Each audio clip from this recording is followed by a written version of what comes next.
Our story starts not with any kind of introduction to the cast or their origins, just Fantastic Four in large red letters blasted across the sky. Heeding the call to action, 3 individuals react to the message in the sky in over-the-top ways that increase in intensity with each and every panel. Sue Storm simply goes invisible for some reason. Your guess is as good as mine. I don't think it actually saved her any time, but, you know. The Thing destroys the wall of a clothing store because he doesn't fit through the door. I'm not sure how he made it in there to start with. Ultimately, he tears 2 different holes in the ground because it will cut down on travel time, absolutely obliterates a random car, and finds himself the target of a dozen police officers. And Johnny burns a hole in the top of his car because it would take way too long to open the door and step out first. Accidentally destroys a plane, and has a hunter missile fired at him, which nearly ends up spelling his doom.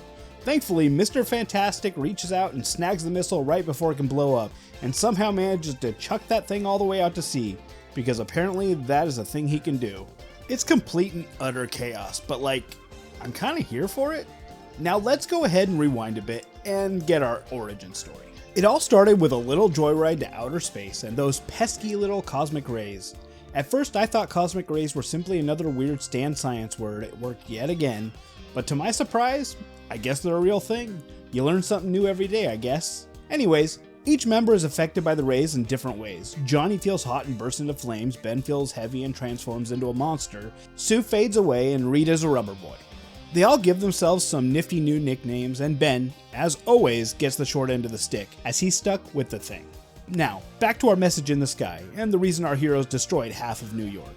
Apparently, all over the world there have been excessive seismic activity, large gaping holes in the earth, and monsters. Thankfully, Mr. Fantastic's last name is MacGuffin, and he is able to triangulate all the holes to find their source, which just so happens to be a place called Monster Island. Sounds nice.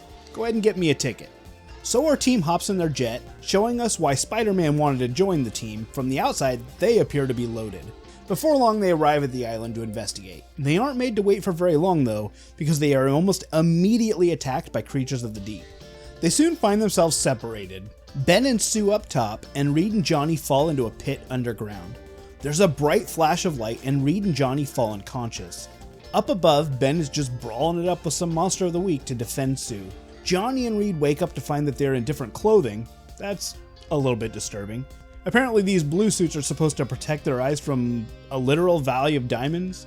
I'm not honestly sure how exactly these suits are protecting their vision whatsoever though, because their eyes are uncovered, but 60s logic, you know? And so enters the Mole Man, and second introduction time, which pretty much just boils down to he's a nuggo, a true 1 out of 10, so he left civilization to find the center of the earth. And props, he kinda did it. Partially on accident, and at the cost of his eyesight, but he did. In order to show Ben and Reed how awesome his fighting skills are, he tosses them a quarterstaff and urges them to fight him. With his supreme fighting techniques and his keen mole senses, he is able to avoid all danger. And then at this point, I don't really know what happened. It kind of felt like Stan and Jack were just kind of running out of pages because everything starts to wrap up super quick. Mole Man summons a giant big green monster and Johnny fights it for a while so the rest of them can escape. Oh yeah, and Ben and Sue are back with everyone. They kind of just show up, and then our crew is being chased by a horde of pissed off monsters and a captured Mole Man. They flee through the tunnels in an attempt to make their escape. Finally free of those tunnels, we find out as they soar off in their jet that Mr. Fantastic actually left Mole Man in the tunnels right as the whole island mysteriously blows up. Probably maybe we'll never see them again.